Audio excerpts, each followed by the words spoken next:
Greetings to all the wonderful people who will be following this from wherever you'll be following. If you are new here, just I'm doing this on YouTube. I'll share on my other social media networks. So if you are new here, be it on YouTube, on Facebook, on Twitter, on Truth Social, whatever, just subscribe. If you have not subscribed yet, hit on the subscription button. Then equally click on the notification button so that whenever there is a new video, you could be part of it. So this is arguably the most important video I may ever do, at least this far. It's entitled, Is Jesus the Messiah? Is Jesus the Messiah? Last Sunday I was invited somewhere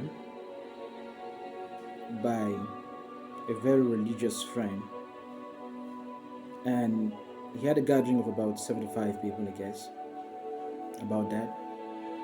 And he wanted me to give a talk on this topic. It was a setup. He told me that when we were through with the conversation with the people.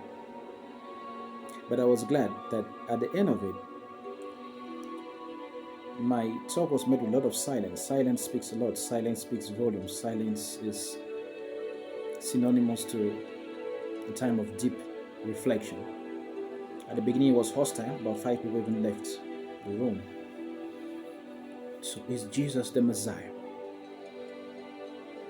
Whenever you are faced with any topic, any reflection, whatever, you begin with the definition of terms. Those who've studied, students who've just taken on their ordinary and advanced levels, you're doing an essay, you always have that portion. When you begin, you define the terms. Intellectuals, those writing books, do the same. You define terms. So the first thing to do is to define the word Messiah. What does the word refer to? Who is a Messiah? What is Messiah? Now, we must go to those who created the word Messiah and understand how they defined it, because the first thing I did in that group was to ask them to define for me what the term Messiah means. And all of them said Savior. Christians and Muslims. Christians were dominant, Muslims less. And they said Savior. And I told them they were wrong. That's what the world has made you understand Messiah means. Messiah doesn't mean Savior. Messiah is a transliterated word. It's a transliteration from the Jewish word Mashiach. Transliteration is a way of representing a word in another language while some sort of preserving. This is not, I'm just making it easy for us to understand what transliteration is all about. It's a way of presenting a word from a language to another language in such a way that the word does not lose its meaning, its focus, its intent. So, Messiah is from a Jewish word, Hebrew word, Mashiach. Mashiach means anointed one. An anointed one. Take note, I'm using the article "an," not "there." An anointed one, and I'll tell you why. You see, I'm just doing exactly what I say has to be done by anybody who approaches a topic. I'm defining words.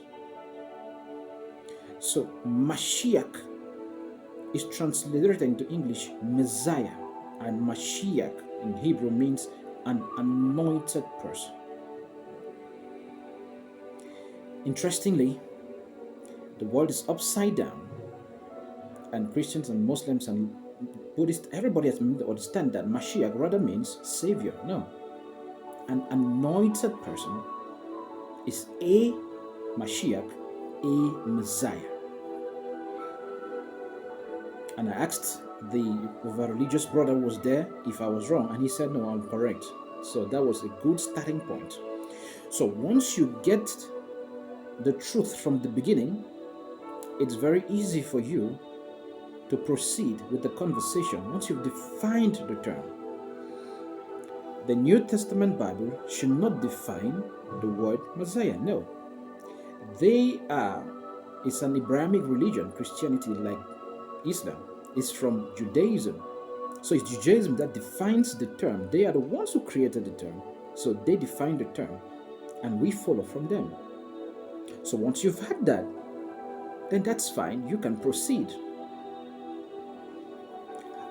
Were they Mashiachs in the Hebrew Bible? Are there Mashiachs?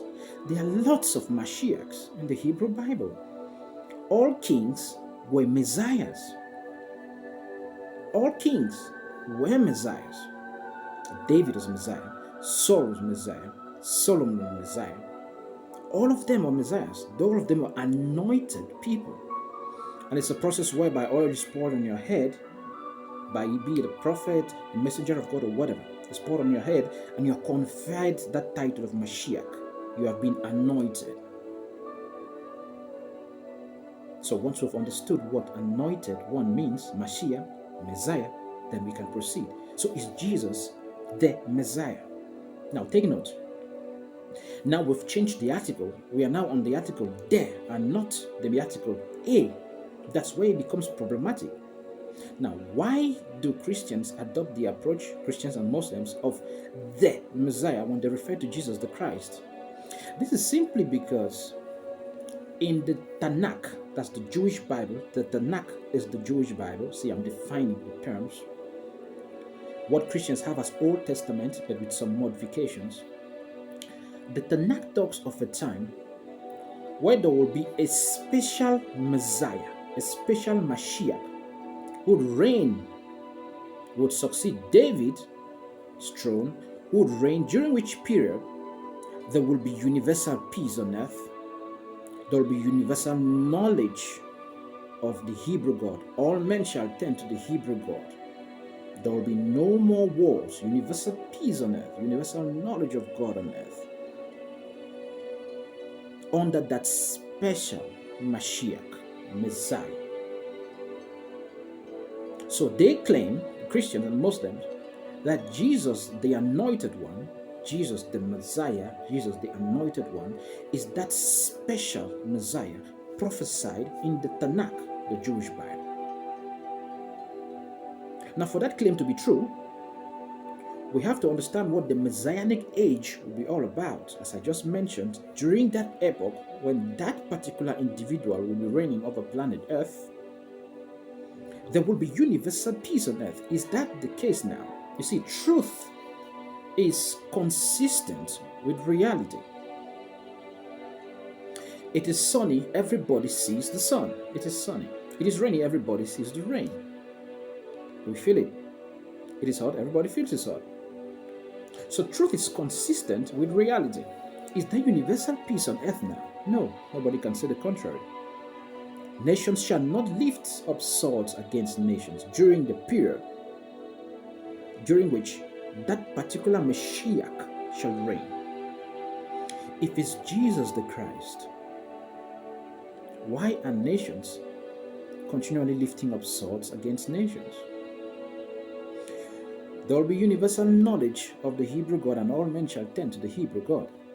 Is that the case now? No. So if Jesus did that particular anointed one, why has the whole world not turned to the God of the Jews? Christianity and Islam makes up just about 3 billion. We still have about 5 billion that have not turned to the God of the Jews. It doesn't match. Now you have to go to those messianic prophecies in the Tanakh. Isaiah, all the prophets, they have tons of that. I'll just give you a few. Isaiah 2, Isaiah 11, Isaiah 9, Habakkuk 2, Hosea, the entire book of Hosea, Zechariah 9, Zechariah 10, Joel 2. There are lots of those messianic prophecies, and all of those are not a reality now. So is Jesus the Messiah? Can you make the claim that he is the Messiah? Look at the article, there, that's the problem. Can you make the claim that he's the Messiah while we are not living in the Messianic age? While we are not living in the Messianic prophecies, we are not seeing them, they are not happening now. Idris shall be lifted up, Israel shall be lifted up, and all nations shall turn to Israel. Is that the case? No, it's not the case. There are rather wars against Israel. People are trying to annihilate Israel. So, is Jesus a Messiah? Now, I've changed the article from there to a.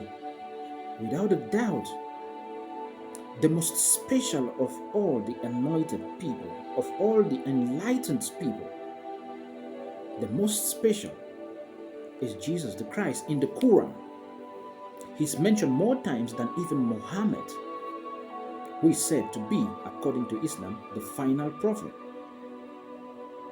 He's a special one.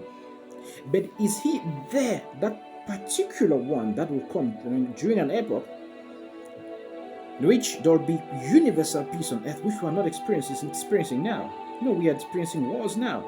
There have been more wars, and there are more wars after Jesus left. Is believed to have left. There has been more wars.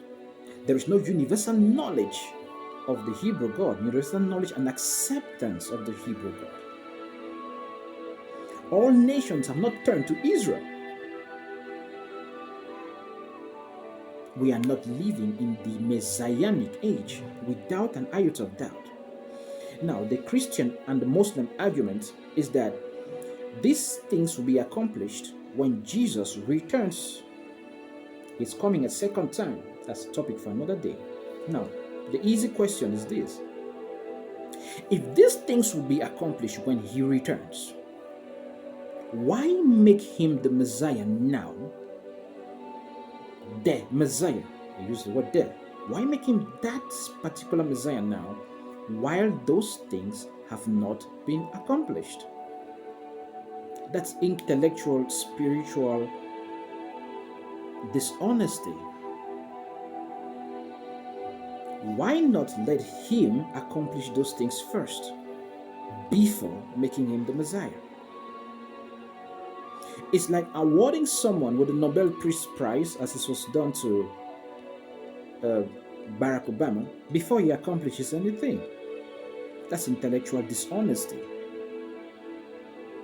Let him accomplish the things the Messiah has to accomplish, and when he does that, then he becomes that particular Messiah who is to reign during an epoch wherein there will be universal peace on earth, where all men shall turn to the God of the Jews. And by the time I finished my talk, it lasted just for about 6 minutes. The very hostile environment I met when I began was met with total silence, and I appreciated that. It's a sign that I'd sown a seed. Now, this is not to make anybody turn away from his or her religion, unnecessary. Rather, it's to help people think deep, because when you come to the understanding of what the Messiah is, and understand who Jesus truly is,